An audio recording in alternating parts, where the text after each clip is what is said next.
नमस्कार बच्चों, सभी छात्रों को मैं स्वागत करती हूँ।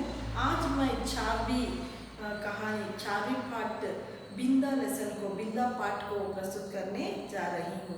इस पाठ का लेखिका है महादेवी वर्मा, ज्ञानपीठ पुरस्कृत और आधुनिक युग की मीरा और साहित्य की प्रमुख छायावादी कवयित्री महादेवी वर्मा जी का जन्म 1907 ईस्वी में फर्रुखाबाद में जन्म हुई है।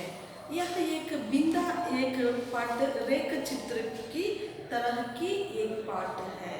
इस पाठ में लेखिका ने हमें क्या बताने जा रही है कि यह एक हृदय स्पर्शी एक पाठ है। हम सभी को हृदय स्पर्शी होने वाले एक रेखा चित्र है।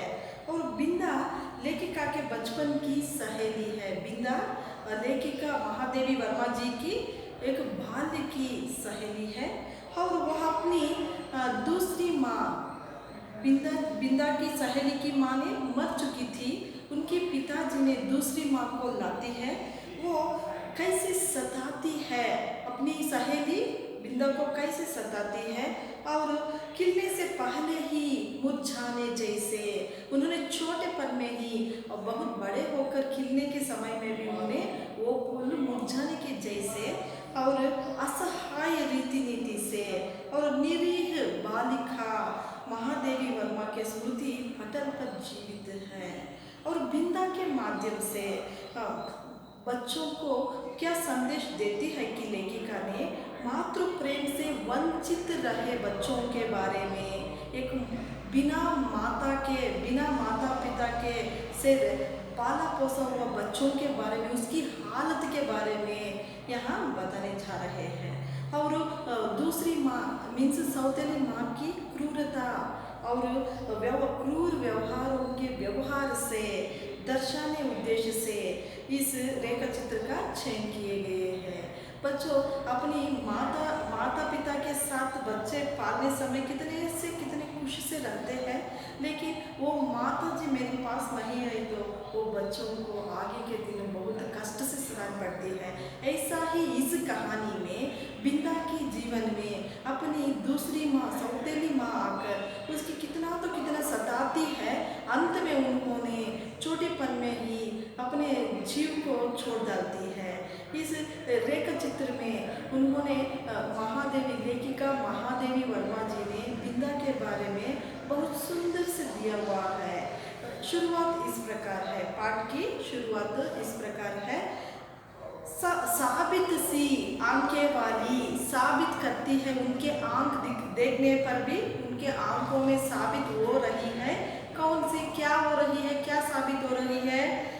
उस दुर्बलता उसकी आंखों में और लड़की की आंखों में दिखा पड़ता है कि दुर्बलता की स्थिति उन आंखों में महादेवी वर्मा जी ने देख रही है। वो बालिका के आंखों में अपनी दुर्बलता को दिखाई रही है और छोटी और अपने आप ही सिमटी सी बालिका पर दृष्टि डालकर मैंने सामने बैठे सज्जन को उनका भरा हुआ प्रवेश पत्र लौटाने हुए कहा। लेखिका ने अनेक बच्चों को वहाँ ज्वाइन करने के लिए प्रवेश पत्र मीन्स एप्लीकेशन फॉर्म के साथ उनके पोषकों ने लेखिका के सामने आकर वेट कर रहे हैं, मीन्स इंतजार कर रहे हैं कि हमें बुलाते हैं। यहाँ एक छोटी लड़की की आंखों को देखकर लेखिका ने उस पिताजी को बुलाता है और अपने आयु ठीक नहीं बनी है वो उन्होंने प्रवेश पत्र में उन्होंने ज्वाइन होने के एप्लीकेशन पत्र में उन्होंने उसकी लड़की की आयु का मतलब है एज का कॉलम में उन्होंने वो ठीक तरह से नहीं लिखा हुआ है और नहीं तो पीछे कठिनाई पड़ेगी। उन्होंने कहती है अब तो तुम्हारा एज आयु की तरफ करेक्ट से बढ़िए, नहीं तो आगे के दिनों में वो एज से वो आयु से तुम्हारा बच्चे को तकलीफ हो जाती है, नहीं तो कठिनाई हो जाती है। ऐसे समझाती है लेखिका से बिंदा के पिताजी से। और नहीं, यह तो गत आषाढ़ में 14 की हो चुकी सुनकर मैंने कुछ विस्मित भाव से अपनी उस भावी विद्यार्थिनी को अच्छी तरह देखा। उन्होंने एक बच्ची को उनके पिताजी ने कहते हैं, उन्होंने मीन्स वो बच्ची, वो लड़की गत आषाढ़ में पैदा हुई है। वो मुझे मालूम है, इसका डेट मुझे मालूम नहीं है, वो कौन सी दिन पैदा हुआ है। वो गत आषाढ़ में उन्होंने पैदा हुआ है। जो 9 वर्षीय बालिका की सरल संचलता से शून्य थी, उनके चेहरे पर, लेखिका वो लड़की के चेहरे पर देखती है 9 वर्ष की आयु के बच्चों के चंचलता जैसी रहती है वैसे ही नहीं दिखता है, वही उससे भी उन्होंने शून्य लगती है। 9 वर्ष की बच्चे कैसे रहती है उससे भी कम से दिखाई पड़ती है वो लड़की लेखिका को। और 14 वर्षीय किशोरी के सलज्जा उत्साह से अपरिचित थी। 14 वर्ष की जैसे वो ना दिखती थी उनको। उसी के माता संबंध में मेरी जिज्ञासा स्वागत ना रहकर स्पष्ट प्रश्न ही बन गई होगी। उनकी माता के बारे में पता चलने की वो इंटरेस्ट थी लेखिका को, क्योंकि दूसरी ओर से कुछ कुंठित उत्तर मिला। उन्होंने कहती है माता जी के बारे में पूछा तो लेखिका ने उनके पिताजी उनकी तरफ से कहता है कि एक विषाद उत्तर को, कुंठित उत्तर मीन्स एक सैड आंसर को वो दे रहा है। मेरी दूसरी पत्नी है और आप तो जानते ही होंगे। वो कहता है अरे सुनो, मेरे तो दूसरी पत्नी है, उनकी माँ ने नहीं है, उनके बदले में दूसरी माता जी मेरे घर में है। और उनके वाक्य को अध सुना ही छोड़कर मेरा मन स्मृतियों की चित्रशाला में 2 युग से अधिक समय की धूल के नीचे दबे बिंदा या बिंदेश्वरी के धुंधले चित्र पर उंगली रखकर कहने लगा, ज्ञात है, आवश्यक ज्ञात है। उन्होंने ये सुनते ही अपनी चित्रशाला में अनेक चित्रों को वो लेखिका रखती थी। उसी में बहुत धूल भरी बिंदा की चित्र पर उन्होंने हाथ लगाकर वो अवश्य मुझे ज्ञात है। बिंदा मेरी उस समय की बाल्य सखी थी। लेखिका जी हमें कहते हैं बिंदा जी लेखिका की बाल्य सखी है, मीन्स चाइल्डहुड फ्रेंड थी। और जब मैंने जीवन और मृत्यु का अमिट अंतर जान नहीं पाया था, मुझको बिंदा लेखिका जी कहते हैं मुझको वो समय में, वो साल में जन्म और मरण की अंतर ही मुझे नहीं जाना था। जन्म और मरण की दोनों के अंतर मैं नहीं जानती थी। ऐसा ही अपने नाना और दादी के स्वर्ग गमन की चर्चा सुनकर मैं बहुत गंभीर मुख और आश्वस्त भाव से घर पर को सूचना दे चुकी थी कि जब मेरा सिर कपड़े रखने की अलमारी को चुनने लगेगा।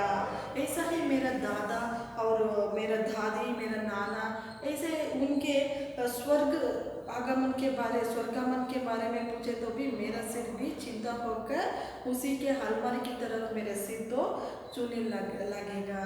और तब मैं निश्चय ही एक बार उनको देखने जाऊंगी। वो मन में ही सोचते थे कि मैं भी एक दिन स्वर्ग जाकर मेरी नाना और दादी को मैं मिलता हूँ, ऐसे उनकी मन में सोचती थी लेखिका। ना मेरे इस पुण्य संकल्प को विरोध करने की किसी को इच्छा हुई और मैंने एक बार मरकर कभी ना लौट सकने का नियम जाना। बाद में उनकी घरों में वो सुनती है, एक बार हमें यहाँ से छोड़कर स्वर्ग गए तो हमें अगले बार इस भूलोक पर नहीं आते थे। इस विषय को उन्होंने, लेखिका ने अपने घर से, अपने माता से उन्होंने समझ गई, क्योंकि एक बार हमें यहाँ जगह छोड़कर स्वर्ग को गए तो बिना वापस नहीं आते थे। और ऐसे दशा में छोटे छोटे असमर्थ बच्चों को छोड़कर मर जाने वाली माँ की कल्पना मेरी बुद्धि में कहाँ टहलती। ऐसा ही सोच में ऐसे छोटे छोटे बच्चों को छोड़कर माता जी ने मर गई तो वो बच्चों की हालत कैसे होती है। और मेरा संसार में अनुभव भी बहुत संक्षिप्त सा था। हमारे परिवार में तो ये विषय बहुत संक्षिप्त में भी था। अज्ञान अवस्था से मेरा साथ देने वाली सफ़ेद कुत्ती सीढ़ियों के नीचे वाली अंधेरी कोठरी में आंख मूंदे पड़े रहने वाले बच्चों की इतनी सतर्क पहरेदार हो उठती थी कि उनका गुर्राना मेरे सारी ममता भरी मैत्री पर पानी फेर देता था। उन्होंने अपने ही घर में एक सफ़ेद कुत्ता को, सफ़ेद कलर एक डॉग को उन्होंने पाला हुआ था। वो कहाँ रहती थी? सीढ़ियों के नीचे। सीढ़ियों का मतलब है वो उनके घर के स्टेप्स के नीचे वो छोटे छोटे बच्चों को डाल दिया था। वो छोटे बच्चों को मैंने उसे जाकर देखने गए तो वो गुर्रा कर मुझ पर सूंघ करती थी। ऐसा ममता भरी सी हमें कहाँ तभी छोटे से आवाज़ किए तो भी वो हमेशा जाग कर अपने बच्चों को देखभाल करती थी। एक पहरेदार में से एक वॉचमैन कैसे अपने घर को देखभाल कर रहा है, वैसा ही एक कुत्ते, हमारे घर में रहने वाले कुत्ते भी उस बच्चों को बहुत ममतामयी से पहरेदार करती थी। ये भी मैंने मेरे घर में देखा था।